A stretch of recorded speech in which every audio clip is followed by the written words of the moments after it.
राम का वनगमन। मधुकर उपाध्याय। श्री राम वनगमन पथ यात्रा। अयोध्या में राम के राज्याभिषेक की तैयारी चल रही थी। रानी कैकई अपनी दासी की बातों में आ जाती है। रानी कैकई राजा दशरथ से अपने दो वरदान मांगती है। पहला, राजा भरत को बनाया जाए और दूसरा, राम को 14 वर्ष का वनवास दिया जाए। राजा दशरथ कैकई की बात नहीं मानना चाहते हैं क्योंकि वे राम से बहुत अधिक प्रेम करते हैं। अयोध्या का राजा बनना राम का अधिकार था। दशरथ भरत को राजा बनाने की बात पर सहमत हो गए, लेकिन वे राम को वन नहीं भेजना चाहते थे। गुरु वशिष्ठ राम के राज्याभिषेक की पूर्ण तैयारी कर लेते हैं। राजा दशरथ ना दिखाई देने पर वे मंत्री सुमंत्र को राजा के पास भेजते हैं। सुमंत्र राजा के पास कैकई के महल में आ जाते हैं।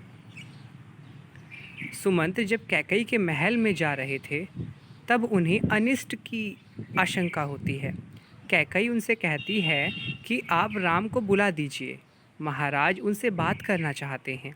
सुमंत्र राम के पास जाते हैं और उन्हें अपने साथ ले आते हैं। राम, लक्ष्मण और सुमंत्र कैकई के महल में पहुंचते हैं। राम पिता को प्रणाम करते हैं, फिर माता कैकई को। राम को देखकर दशरथ के मुंह से हल्की सी आवाज़ निकलती है और बेहोश हो जाते हैं। कैकई ने राजा की बात राम के सामने रखी। महाराज ने मुझे 2 वरदान दिए थे। अब जब मैं वो 2 वरदान मांग रही हूँ तो राजा पीछे हट रहे हैं। यह रघुकुल की नीति नहीं है। कैकई कहती है कि मेरे वरदान हैं, पहला, अयोध्या का राजा भरत को बनाया जाए और दूसरा, राम को 14 वर्ष का वनवास दिया जाए।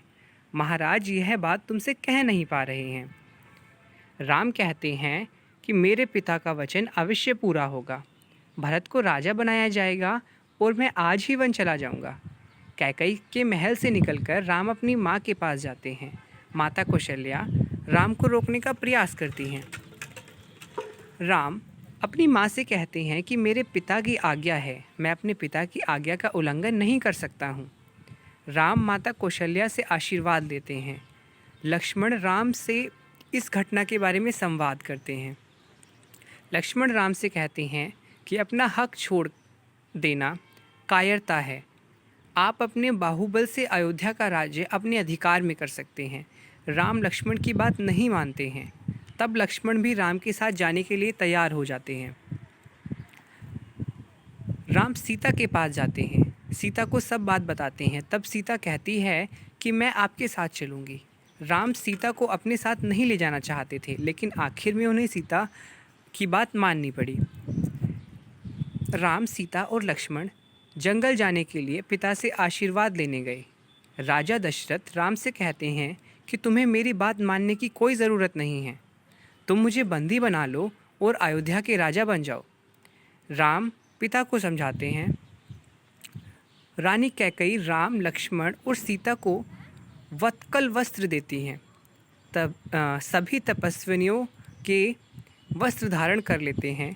एक बार फिर राम, लक्ष्मण और सीता ने सभी से अनुमति मांगी। राम, लक्ष्मण और सीता महल के बाहर आते हैं, जहां सुमंत्र रथ लेकर उनका इंतजार कर रहे थे। सभी रथ में बैठ जाते हैं।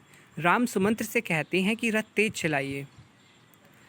दशरथ खड़े खड़े रथ को देखते हैं और जब रथ आंखों से ओझल हो जाता है तब बेहोश होकर गिर पड़ते हैं।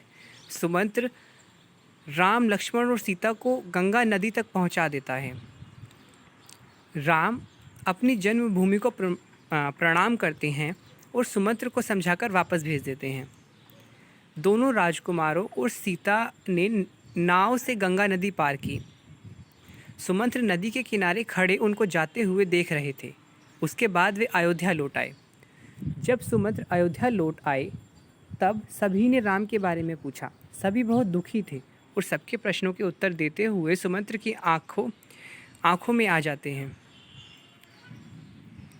राम के वन जाने के 6ठे दिन दशरथ ने प्राण त्याग दिए। सभी ने निर्णय लिया कि बनाने के लिए भरत को ननिहाल से तत्काल बुलाया जाए। भरत को बुलाने के लिए दूत रवाना किया गया। धन्यवाद। हिंदी अध्यापक मुकेश कुमार यादव।